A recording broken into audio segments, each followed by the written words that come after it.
10 treatment centers, a lot of detoxes, thousands of freaking meetings. And I did this stuff for years because I wanted a better life. Right.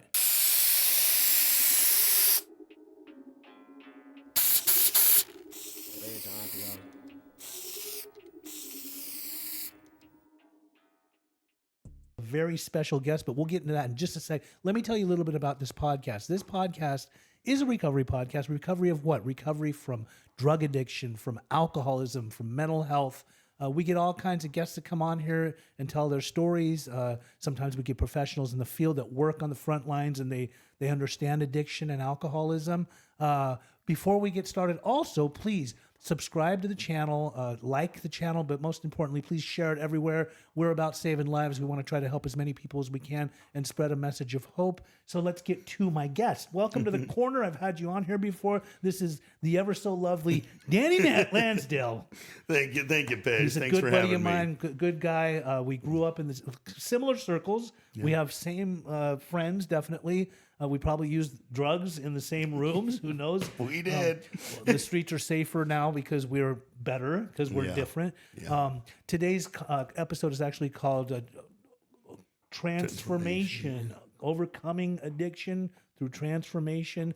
Often when I talk to Danny, I mean, just the transformation is very evident in his lifestyle and who he is and who he's become. We'll go a little bit about what you used to be like, what happened throughout your life, but then get into like the stuff that you do these days. Yeah. I know you're a very, very active person in the recovery community, all over. Definitely in Orange County, you're very known and respected and loved. Just a different guy. So welcome to the corner, Danny. Hey, thanks for having me, Paige. Definitely. I'm glad to be here. I'm so glad you're here. Me too. First and foremost, Danny, you were born where?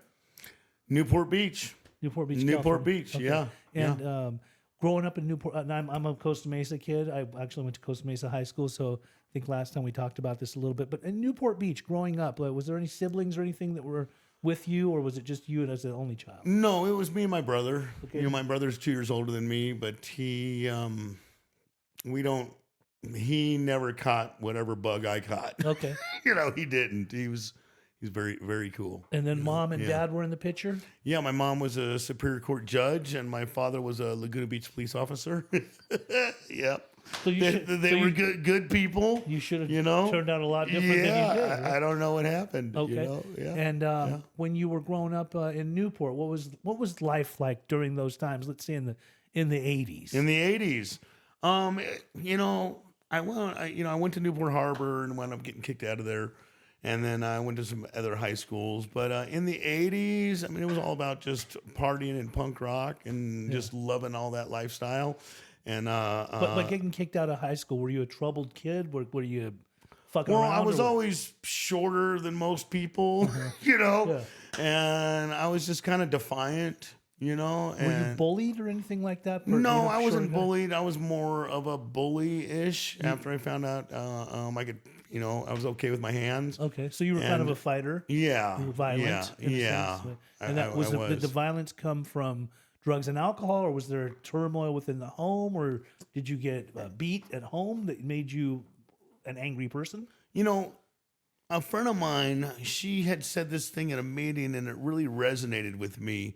She said that when I was at home, I was never heard. Okay. And she said, and I'm going to be heard. And so she wound up finding some people that she was heard. Mm-hmm. And that really resonated with me. Because at home, I didn't feel like I was heard. Right. I didn't feel like, because this is the 80s where, don't talk back. Yeah. Don't talk back. You do what we tell you to do. Do as, We were raised a certain way. We were raised a certain way. And there wasn't a lot of loving, hey, what's going on with you? How can we help? It's more like, hey, that's wrong. You're not doing that. You're grounded. Mm-hmm. That kind of stuff. Absolutely. And plus, it was a little handsy back then, too. Mm-hmm. My father was, he was a Laguna Beach police officer, like you said. Yeah. And then he was a private investigator after that, you know. Were you catching cases at a young age at all? I was getting in trouble a lot, but, my mom had some influence in the courts, She was when they found out that she's a judge, they would kind of... Yeah, they would give me some slack, but then after a couple of years of that, it just... she wasn't helping me anymore on that. And in the back avenue. of your head, did you kind of know that? Like, I could dodge cannonballs all the time because mom's got... The thought process wasn't really there. Right. It wasn't really there. I wasn't like feeling entitled, or I just wanted to be with people that I felt understood me. And those are the people smoking weed, drinking, fighting, punk rock, And when we talk punk rock during those times, was it like punk rockers and Hessians and heavy metalers and people that were partying, or was there all different types? Surfer kids? I mean, you're from Newport Beach. Well, I'm from Newport Beach, and so I did have a little clique of friends that was from Newport that I surround myself with originally. But the first time that I encountered the punk rock culture, down there on 32nd Street, Newport, Balboa, I fell in love. Right. The rebel, the outcast. Sure. And like, I just really, so I kind And of... it was a scene back then. It was a like- scene. Yeah, It was great. Yeah. Vandalism. Just going crazy. Anarchist. Anarchy. Right. And that's what I really resonated with me. As an adolescent, did you get in trouble, or did you go to juvie at all? Or? I did. I went to juvie a couple times, and no long stints. But I left home finally when I was 16. Okay, left home to go where? I left home. I went to Garden Grove, stayed with my grandfather here and there, and then also some girls, and just wound up. Was it not working at home? Like, you basically just after No, the family? Or yeah, it just wasn't working. They were upset because with you. They couldn't By guide then, you. I didn't want to. There was no communication as far as my rebellious nature. Yeah. I'd run away all the time, and I just couldn't hang. You know. So when you went to Garden Grove to stay with Grandpa or with the different various women at the age of 16, Yeah. what were you doing? Like, how were you getting by? Well, I did try to go back to school in Garden Grove. I went to Lake High School, Which is a continuation school. continuation. And I went there for a little bit, and then I found out, I could get weed, sell weed, Yeah. and then get into the meth, and then I could make money doing this, and then petty crimes. So your hustle was already evolving. Yeah. Like it was becoming Yeah. something. I do want to mention a comment on that that's super important, is because ever since I was a kid, Yeah. I'd watch Cops and Robbers on TV, and I identified with the robbers. I identified with the bad guys. Yeah, yeah. I like the bad guys. I like the cool guys. I like that whole thing resonated With you. with me. And when I was a little kid playing like, you're gonna be cops and robbers, I'm gonna be the robber. Right. And that was even before I started smoking weed, started doing drugs, started getting really bad. And So that bad boy persona was something that was attractive. to you. yes, yeah. Okay. And then that's what I wanted to say about that is we're going through this process of change. When the desire to steal, when the desire to be a criminal, when that kind of shifted, Sure. that's how I knew that this program was really working. Because it wasn't only my desire to get loaded that went away, it was also that same kind of behavior that sat with me ever since I was a little kid. So later on in life, as you started, after adolescent period, you got into young adulthood, you got into more trouble, Yeah. and you were seeing prison yards In and prison yards, I've spent almost 15 years of my life in prison. Just like surrounded around the whole gang affiliated type of lifestyle. that whole lifestyle. And obviously, being a white man, like you had to obviously run with the whites. yeah, prison's very segregated. Sure. Sure. Question for you though. This is like just curious because I used to get locked up and think to myself. I used to think as a 17-year-old in juvie, or even as a 30-year-old in jail, I'd walk around and I'd see a lot of people that they would front like they're hard, and I'm sure some of them were really, really hard. But like something within me used to always think, like deep down inside, I'd think, I wonder if they're as scared as me. Like I think deep down inside they got to front and act hard amongst their peers to make sure that they don't get taxed by their peers and things like that. But I wonder if, like, I bet you they're just as scared as me. It's all fear. It's all fear. It's all fear. I can't let anyone think I'm weak. Right. I've been hurt in my past, and I'm not going to let nobody hurt me. Right. I've been hurt in my past. I'm not going to let nobody hurt me. Yeah. And so that's all fear of being hurt. I got to be the toughest, the hardest, the bravest, gnarliest ever so that I don't get hurt. And then you wind up adapting to that thing, so you don't think it's fear. So after a while, it's like the fears diminish because now it's just fight or flight. Like anybody has a problem with me, like I got to hold mine, and that's all there is to it. The fear is like on the back burner. Now I am hard. Yeah. Right? Now It's I just do that- represent. Now, and then you got no fear. Who cares what happens? Right. Been through so much gnarly stuff and walked through that. And then you get to the point that, like, whatever. And then you sprinkle some methamphetamine and certain types of Yeah. activities and all that. Then it makes you Yeah. become like the way Hitler wanted to give his soldiers the meth. It's like just go out there and be agile and ruthless Yeah. and deadly and not give a shit. So then 15 years of your life of living that type of lifestyle, I'm sure you saw a lot of crazy shit. Yeah. Yeah. And I'm sure. Did you ever? Here's the thought: when you were locked up, was there ever like a thought? Would you ever ponder and think to yourself, like, what the fuck has become of my life? Like, why am I living like this? What happens is you live in a culture, you live in an environment for so long with this mindset so one way that it just becomes natural. You don't think there's no, I like to talk about paradigm shifts, how we talk about that, like paradigm shifts of consciousness. Yes, That you don't know, that something's wrong.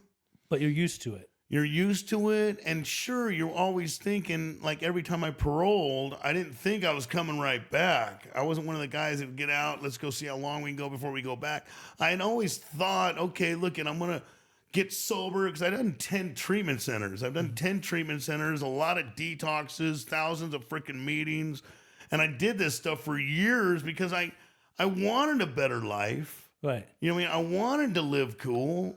I wanted happiness and freedom. The treatment centers you were going to, they weren't really necessarily the creme de la creme of like treatment. No, they're all low bottom indigent treatment centers. Okay. And when you were going, was it because a judge or a friend or someone was telling you, hey, bro, like your life's not working, like you need to go clean up? No, all the above. All the above. Sometimes court ordered, sometimes not court ordered. Sometimes I'm just trying to evade a violation in prison because I'm blowing it and I need to go clean up.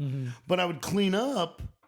And I would get sober or I'd get clean. Yeah. And To I would appease think the courts or to make others happy. Well, I'd try it. I mean, I knew a long time ago I can't keep shooting heroin like this. I can't keep getting strung out like this. Yeah. I can't keep smoking speed and freaking staying up for days. I'm going to get busted. It's going to go bad. I mean, I knew that a long time ago.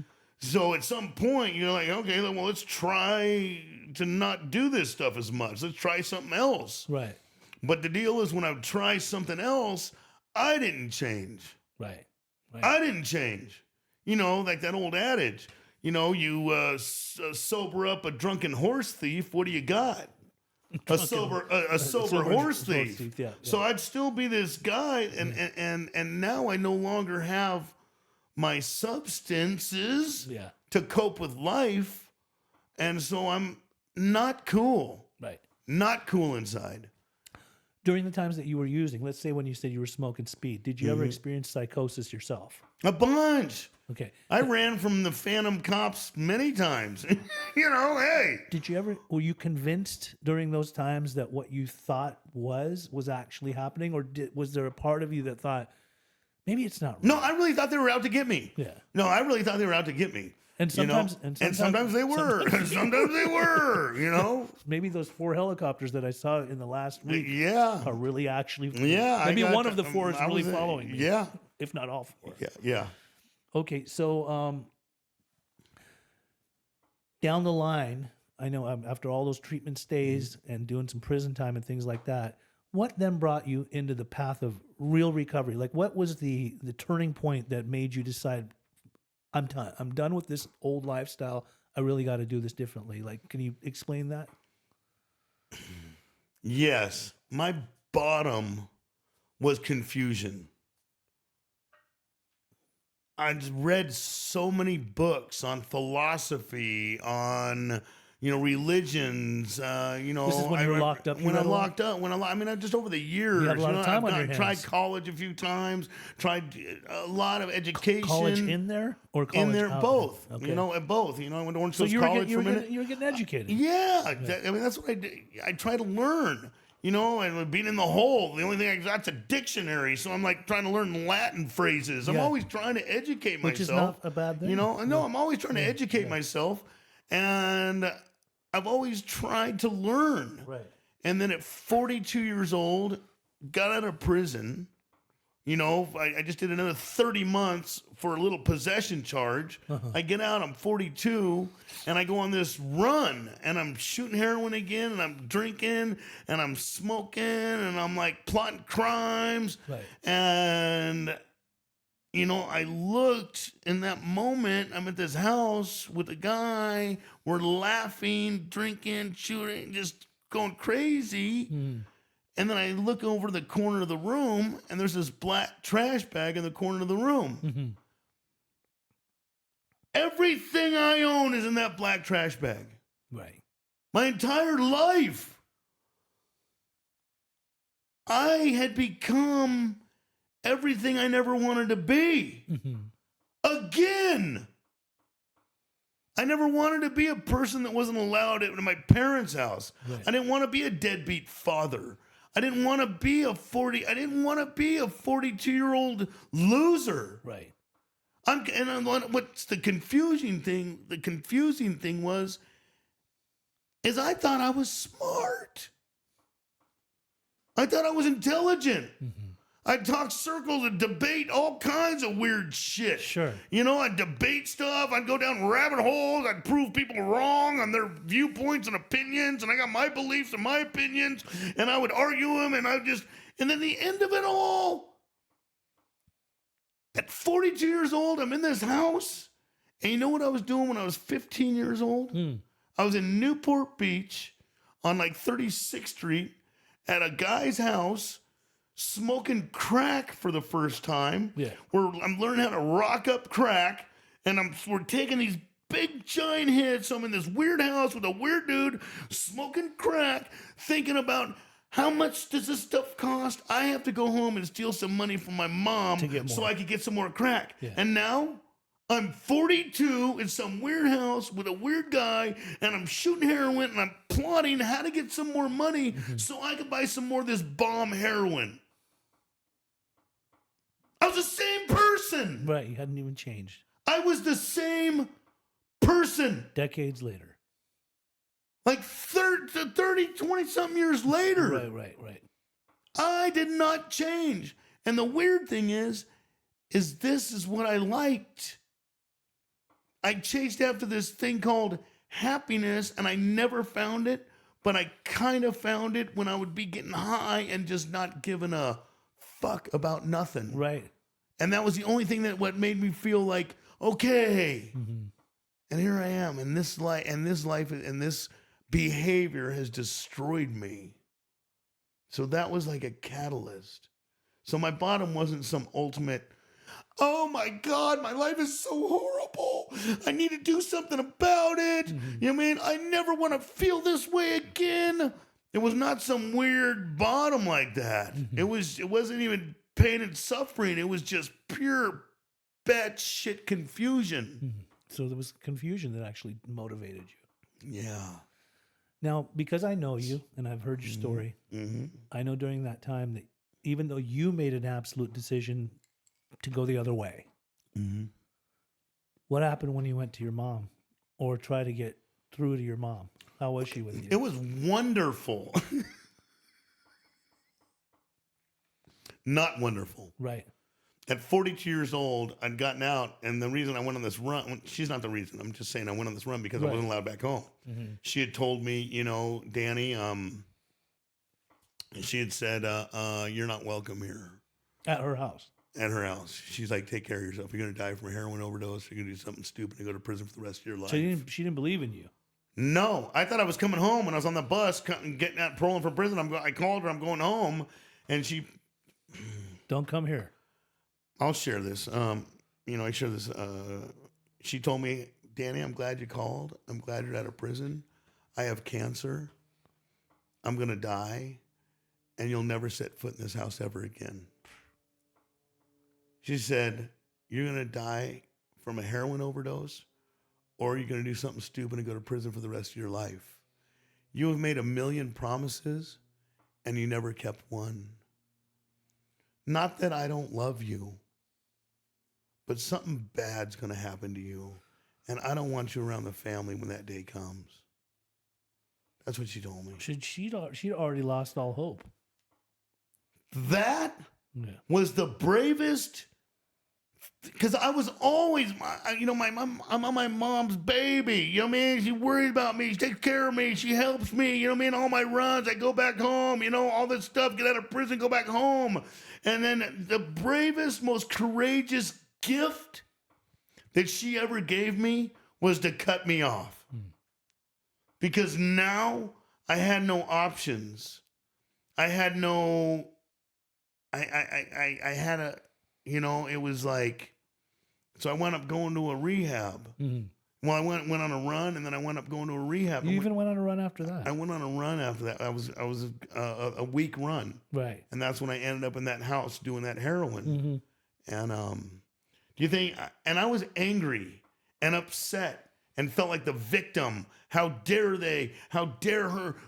She's going through all this stuff, and I can't be there and I'm thinking she needs me. I gotta be there. She's going through this stuff, and and I was just angry and defiant and all. And I look back on it, and it was the greatest gift. And do you think that was not easy for her? Mm-hmm. That was gnarly, right? The tough love that our mothers could, because my mom did something similar. She was very, very tough. I ask her now, though, how were you feeling inside? And she's like, I was falling apart, but I had to stand up to your disease. Yeah, and she did. And then I'll share this with you. 2 things on my mom. She's so great. Because today we're great. She's cancer free. Nice. I'm welcoming her. I just talked to her before we came here, and she trusts me, believes in me, confides in me. Yeah. But I got a couple things to share. One thing is, because I just got 12 years clean and sober. Congratulations on 12 years. Thank you, brother. January 2nd. And about 6 months ago, we were having a conversation, and I go, I'm solid. She was, we were just talking, and I go, I'm solid, Mom. I'm so grateful that this is the way we get to live now. We get to share this, life now, and it's super cool. And I go, I don't think. I don't want to change it for anything. So I go, I don't want you to worry. I ain't got nothing to worry about, know? And you know what she told me? She said, I don't think that fear is ever going to go away. It's really small. She goes, it's not that I think about it daily or anything like it was. Yeah. But he's like, I don't think that fear is ever going to go away, Danny. Well, you think about it, Danny. And that is like, after 30 some odd years or however long you're out there, it's ingrained in her. Right? Every night, we say this a lot, that phone that rings in the middle of the night. Mm-hmm. But this is real. Yeah. When we're out there and that phone is ringing in the middle of the night, her first instinct is she knows that is the call coming from the coroner's office, coming from prison. She knows that that's the call every time. Right. And that's hundreds of times. Mm-hmm. Telemarketer in the middle of the night, whatever. Yeah. That's the pain and suffering that I cause my family is gnarly. Yeah. Like, it's sad. And I was so wrapped up and it's so selfish, being so wrapped up in my own crap that I can't see the harm I'm causing, my family. I can't see it. It's difficult, but and it took some time, but we're literally the best it's ever been. I understand. I'm right there with you. The best. Let me tell you something. The relationship I have with my mother now, and I would imagine it's the same with you, is the best a mother and son could ever wish for or ask for. It's what it's supposed to be. Yeah. It's what it was always supposed to be. And even though we had drug addiction and alcoholism and all the stuff that ran rampant in our lives, this is what recovered people get to experience if they make it out alive and if they stay sober and be on this path. this is real. I feel ways that I never have before. Like, it's so sad that people don't understand that they can change. That there is a real thing, spiritual awakening, paradigm shift, psychic change. Sure, all that. That stuff is real. Yeah, it's like real. The human spirit is powerful beyond measure. Mm-hmm. But we keep feeding it garbage for many years. Fear, anxiety, worry, need. I'm not good enough. I don't have enough. Depression. There's a problem. Depression. There's problems all around me. Mm-hmm. We feed this negative beast, and it just covers up our spiritual potential for greatness. Right. And we think that that's all it is. Mm-hmm. You know what I mean? We're living in shit. Mm-hmm.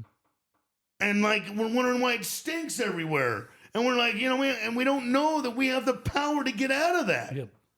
But the deal is, if we could have got out by ourselves, we would have. Right. That's why we need each other to hold each other accountable, help each other. That's why I'm so passionate about the people that are out there, where someone will say, no, they're just out there by choice. They're out there, they're losers, they're bums. Right. They're out there by choice. If they want a better life, they could do it. No, you can't. Right. When you're in the darkness, it's freaking dark. Period. You might be in the light, but I'm in the darkness when I'm living that way. And I'm seeing a completely different world, and I can't find the way out. That's why that's why this program works. We help each other. We reach our hands out there. I have this foundation where we reach our hands out there and grab people's hands and pull them into the light as best we can. And I watch you do it all the time. I watch you do it all the time. I got a couple questions for you. Sure. Do you ever see people now that are still in their addiction that are in psychosis? Yes. How do you have a conversation with a person that's in psychosis? I can't. Do you tell them that it's not real? I've flip-flopped on this at times. I have told, this is kind of a weird thing, but I've told them, I have gone down the thing, hey, it's okay. It's okay. You're safe. You're safe. You're safe. It's okay. And then they're just flip-flopping all over the place thinking that, thinking imaginary stuff. Right. And then I've gone the other way going, you're right. You're right. All this stuff's happening, but right now I can get you away from there. I've had because if you sit there and tell them it's not real, they'll look at you. I've had it where they look at you like they got to you too. You're with them. You're with them. And so, the best is when they say the FBI is watching them. I've asked them, so are you breaking federal laws for the FBI to be on you? Because there's a lot of people who break federal laws and they're really not even on watching them. Like, you got to be a big fish for them to come after you. Yeah, well, I told a guy, I go, they think it's, the FBI, the CIA, NASA, right. It's something. And right. I'm like, what? And I've tried to tell them, I go, look at, what do they want from you? Your 2 bowls of nothing? Right. And then they're like, I don't know, something. They're just, and then sometimes the psychosis, I've had a few people that have had, got out of jail 8 months sober and they're still in psychosis. It can linger. Sometimes it won't go away forever. The gang stalking and the gang stalking. My stuff is my computer's been hacked and all these. My phone's been hacked. My computer's been hacked. I got to change my number 20,000 times. And it's for what reason I don't know, because they still keep finding me. But when someone sees life that way, it's just. Sometimes people get shot out. That's just what happens. Different people's brains. Yeah, it's very sad. Another question for you. Mm-hmm. Being a guy that was locked up in the prison system, obviously, everybody's got to run with their own race card and all that stuff. Yeah. As a guy that's sober now, because I see who you help, and you help people from all walks of life, all different races and things like that. But when you get a guy that's a new one, let's say a white guy, it's been ingrained in his head that we don't talk to those people, and that's them, and this is us. I know you have an open mind. I know you definitely have totally evolved out of that type of mind frame. What do you tell a guy that's like, for example, that says in one of those sober livings that you're affiliated with, like, I'm not going to hang out with that dude because he's black or Mexican or something. What do you say? Well, depending on how deep their beliefs are and where they're at, sometimes you got to meet them where they're at. Yeah. And then I always focus on what do you want out of this life, like for you and your family. Right. You know what I mean? And let's not talk about other people right now. You're already teaching them. Like, let's not talk. What is all these other fucking people, the government, races? What does that have to do with your life and you taking care of your children and you taking care of your mother and you staying out of prison and you not going back to dope that's destroying you? What are you? Let's focus on you. Yeah. All the beliefs. You know, we could talk about all kinds of crazy beliefs. I'm not going down that rabbit hole. Yeah. What are we doing as a human being for your life? Your life. So do you think a paradigm shift can be found by all humanity that gets sober, or even people that suffer with just depression? Do you think 2 + 2 = 4? It certainly does. Right? Yeah. You do the work, you'll get the results. You do the work, you'll get the results. It doesn't matter who you are. This thing tricked me into having the best life ever.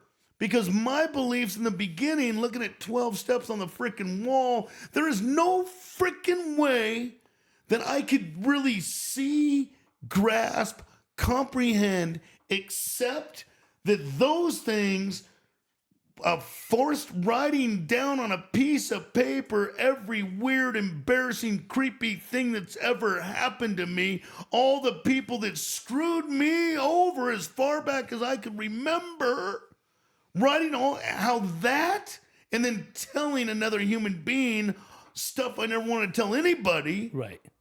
How that is supposed to make me freaking happy. That don't make no sense. Making amends, going around people that can't stand me, right? That I actually can't stand them either, right? But you got to make it and right. telling them I screwed you over because my mind, the amends thing was weird because my mind will think of the injustice that person did to me. Yeah. I might have burned them for 10 grand, but that person went and opened the door when I was freezing one night, only because I burned them for 10 grand. But nope. Right. Didn't open the door for me, but how is making amends to that dude when he did me dirty that night is gonna free me? How going to people that can't stand me, telling them I did them wrong and I want to make it right, how that is gonna free me into a happy, well-being life? That does not make any sense. You know what really doesn't make no sense? God. I didn't believe in a higher power, God, compassion and love. I didn't believe that going through this stuff would make me see life a way that I never have before. How far into your recovery did you actually start believing? So I came to believe. Right. We came to believe. So saying this stuff is I came to believe because I gave a man my word, because when he asked me, because I balked at one point, and then he reminded me, when you asked me to sponsor you, I asked you, are you willing to do whatever it takes? Right. And then he said, were you lying to me? Because I balked at one situation. I was like, I don't want to do that. And then I heard my mom's voice say, you've made 1 million promises and you've never kept one. And I was like, in that moment, that little epiphany, her voice in my head, this man asking me to keep a promise. And I'm like, I was smart enough or epiphanied enough to recognize in that moment, if I can't keep my word to one person in this life, I will always be a failure. Right. So I kept my word to this man, and he told me to pray every day. He told me to do this little 3rd step prayer every single day on my knees. And I didn't want to do it. That's where I balked. I didn't want to do it because I didn't believe, blah, blah, blah. but I gave him my word I would. And that's when I asked earlier, does 2 + 2 = 4? Yes, it does. Me hitting my knees every day, saying some freaking words to outer space, it's just saying this stuff every day, doing this physical action of surrender. That's, I'm a knees guy. And doing that, it didn't matter. The action. I'm a knees guy too, but my knees got bad, so I get up on top of the bed and do Okay. cushions for the knees. Getting older. The action, my sponsor always says this, the action doesn't care why you take it. The action doesn't care why you take it. So I didn't believe it was working. I thought it was dumb, but I gave a man my word. So the actions of doing it every day, I got the results. Something subtle and tiny started happening to me. Started feeling different. Something was changing, like a little ray, like the smallest ray of sunlight in a dark room, like a little flash. Yeah. Something started happening. And it took a little bit of time because I was so hardwired in a wrong way of living. It took a little time. But then as I started doing this stuff and doing this 4-step and getting completely honest on my 5th step, 6th step, 7th step, 8, 9, making those amends, something really started happening to me to where I was not tripping on the stuff that I always tripped on. I wasn't feeling the way I always felt. I started caring about my word. I started caring about myself and other people in a way that I never have before. Like really genuinely caring about people. Where like I did not care about people. And that's when I came to believe. When the desire to hurt people, because I didn't care before. The desire, the desire to hurt people, take advantage of people, lie to people, steal from people, manipulate people, when that went away, and the desire to drink and use, and the desire to change the way I feel, when those things went away, and I started caring about a future, respecting myself, respecting where I'm living, that's when I came to believe that I knew God, I don't know what God is. And I say this all the time. I don't think anyone really truly knows, can comprehend what God is. And I say this, that the teacup of my mind cannot comprehend the ocean that is God. Okay? But I know that I could fill it up a little bit. What I think God is, when I see it evident in people's lives. Yes. God is love, man. Hey. God is love, man. Yeah. You know how I know that? You want to know the proof of that? At least my observable proof? Every single person that I've met that gets closer to their higher power becomes more loving, becomes kinder, starts respecting themselves, starts caring about their futures. They become more loving. The closer they get, the more loving they become. The further we get, the more frustrated we become. So that, for me, is the observable truth. And then when I see newcomers come in here and they start praying to something they don't believe in, or maybe they have a specific prayer and they start practicing this connection, you see it. Right. You see this like light come on. You see this smile start coming on their faces. Right. You see them start caring about helping people. And you see them just start to be more confident. This is love, man. It has to be. It has to be. It is.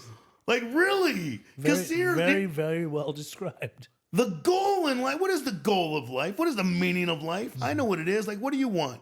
What do you want? What do you want? That's a rhetorical answer. I know what you want. I know what everyone wants. To love themselves, to love the life they have, and to love this world that we live in. Love's the answer. Absolutely. Kindness is a superpower. So, okay, after you went through that transformation, which changed Danny to become this powerful force and source of love. Yes. What got you so into service? What made you want to? That's the secret sauce. I mean, truth of the matter is I always say this: the more I think about you, the less I'm self-absorbed and thinking about me. The more I listen to you, the more I learn about me, right? And I see you out on the front lines, as you yourself said earlier. Like there's certain things you were going to do, but then you wanted to be on the front lines. And I don't know. I know we don't like to blow smoke up, like basically say all the things that we do, but I see you help homeless people. I see you bring together people. There's a lot of togetherness. I see you put people to work to go and be of service.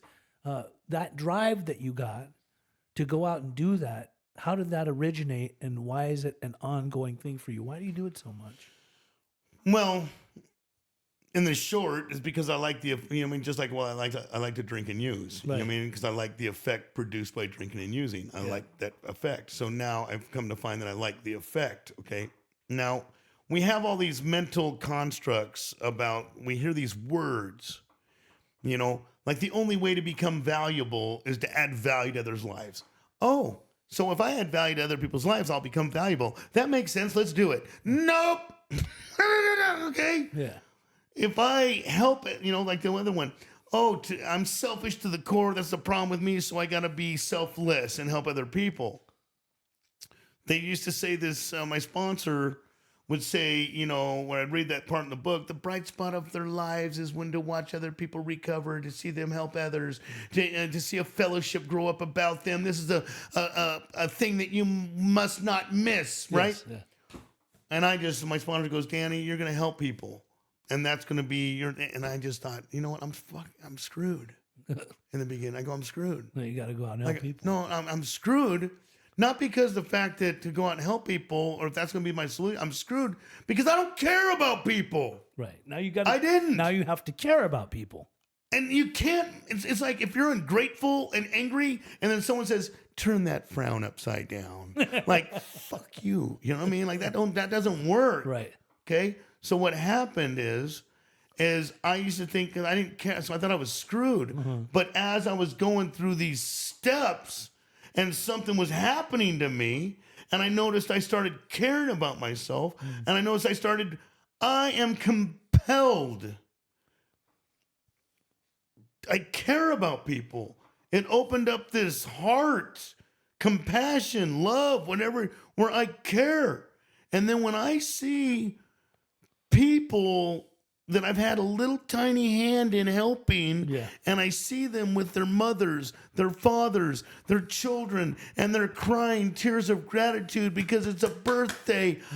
I don't know who's happier, me or them. I can share in people's victories today, and I can feel other people's wins. I can feel it. That's why I do this. I can feel it and I enjoy it, and it makes me happy. Where before, I could care less who won. I didn't care. I was so selfish. Like, if you're going to win $1 million, awesome. Break me off 100,000 or get lost. I don't care. I would be jealous, envious. I don't want no one else to win. I don't want people to win. That's how I was, because I was so wrapped up in my own crap. It was all about me. And then I found out, that love is the answer, okay? I want love in my life. I want love in I want to love, man. I want that feeling of like, today's good. Yes. I love it. I want the feeling of watching the sunrise. I love that. Yeah. I want to eat a sandwich and say, I love this sandwich. Oh, I love that. That's great. I want love in my life. In order to get that kind of love, you have to give it. Right. You have to give it. And the more love that you give to people, the more compassion that you give to people, the more that the universe, God, declares you are worthy of love because you give it. So then more love comes. This is why I do this. Right. This feeling, this wholeness that I can never get by myself. No person's an island. No person's an island. And we suffer from low self-esteem before because we're not adding any value to people's lives. We're not helping anybody. We're not positively impacting other people's lives. So we feel dark in the darkness. And I don't know about you, but I know about me, and I actually know about most of us, that if we sit in the darkness long enough, we might as well get fucking loaded. We might as well drink. Right. Because if life is this kind of pain and suffering and darkness, we might as well get fucking loaded at least. But I didn't know there was a way out of the darkness. I didn't know that I could build a window in that dark room and then the sun can shine in. I didn't know that was possible. Right. That's what I like to think about the program. The program's a window in a dark room.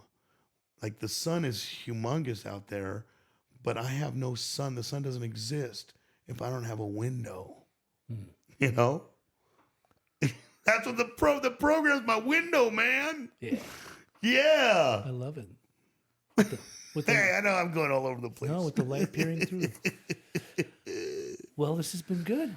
This has Yeah. been really good. It's always good to see you. Always good to hear you. I mean, I can't stop talking about you because I see how much you do out there, and I think we do this thing shoulder to shoulder. And we're blessed. We're about the same age. What's up? About the same age. We ran in the same circles. Yeah. And we're on a whole different path together. And I mean, it's such a pleasure to have you come out today. I was excited for this. A lot of people were excited for this, and just a beautiful human being. I appreciate you coming to Peggy's Recovery Corner. Thank you, brother. Thank you for having me. All right. Thank you so much. Just to remind everybody, this is the Peggy's Recovery Corner podcast. It is on all different platforms. You can go ahead and subscribe. You can also like the page, but please, please, please do share it and let people know about this podcast. It's a recovery podcast. If you'd like to be on the podcast, you can contact me at 310-596-9356, and we can try to schedule something. Outside of that, we are always here every single week, and we drop a new episode every Sunday. Signing off. Much love to you, Danny. Much love to you all. Thank you. That was good. All right. Freaking awesome. I love your passion. Thanks, bro. But you have to take a piss. No, I'm good.